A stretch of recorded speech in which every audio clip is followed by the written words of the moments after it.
I didn't find out about the party from my parents. I found out from my aunt. The message arrived on a Tuesday afternoon while I was listening to a meeting, my phone buzzing softly against my desk.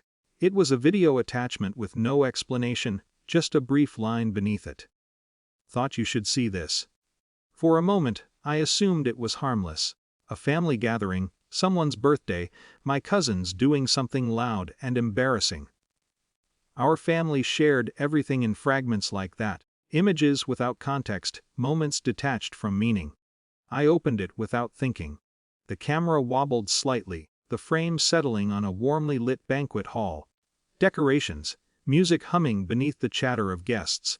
Familiar faces drifting past in soft focus. Then my mother stepped into view. She was smiling, not the polite smile she used at work events or distant weddings, but the relaxed, glowing version reserved for happiness she didn't have to manage. A glass raised lightly in her hand. The room quieted. To 40 years, she began, her voice steady, affectionate, practiced. People clapped. And to my 2 perfect children. The words didn't hit immediately, they moved through me slowly, like something my brain refused to categorize correctly. 2 perfect children. The camera panned instinctively toward my brother and sister, seated near the front. Both laughing, both visibly comfortable in a way that suddenly explained more than I wanted it to. The video ended there. No dramatic reveal. No commentary, just silence and my own reflection staring back at me from the dark screen.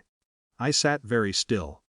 Because the most unsettling part wasn't the toast, it was the memory of the phone call from my parents 3 days earlier. "Oh honey," my mother had said gently, almost apologetically, "we completely forgot to invite you." Forgot. The word had landed awkwardly even then, but years of conditioning had taught me how to smooth discomfort before it fully formed. These things happen. People forget. Families are busy. Now the lie sat in my hands with fluorescent clarity. Not forgotten. Excluded. My first reaction wasn't anger. It was something far more familiar, that quiet, reflexive turning inward. Maybe it was a misunderstanding. Maybe she meant something else. Maybe. But the video was merciless in its simplicity. No room for reinterpretation. No emotional cushioning. Just reality, unadorned. What surprised me most was the absence of shock. Because somewhere beneath the hurt, recognition had already taken shape. This wasn't new. It was just visible. Exclusions had always existed in softer forms, inside jokes I didn't understand, decisions made before conversations began, gatherings mentioned after they happened. Small things. Individually dismissible. Collectively defining. I leaned back in my chair, staring at the ceiling tiles above my desk. Not crying. Not yet, just recalibrating. When my mother called that evening, her voice carried its usual warmth. "Did you see the photos from the party?" There was a fragile hesitation behind the question, subtle but unmistakable. I saw a video, silence tiny, immediate. Oh, no defensiveness, no panic, just carefulness. Something in me settled then, not satisfaction, not vindication. Something steadier. Clarity, perhaps. "I didn't know you had 2 children. Another silence. This one heavier. "That's not what I meant," she said quickly. But we both knew explanations were already collapsing under their own weight. What followed wasn't an argument. We'd had those before, circling endlessly around feelings no one wanted to name directly. Instead, there was something far less dramatic. Space. I stopped initiating calls. Stopped attending routine dinners. Stopped participating in the quiet choreography of maintaining normalcy. Not as punishment. As withdrawal. It took time for anyone to notice. Patterns, once established, have inertia.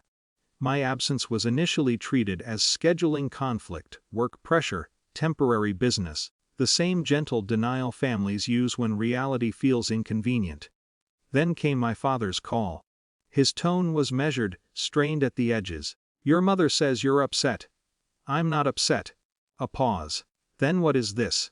The question held genuine confusion, the bewilderment of someone encountering a shift they never anticipated.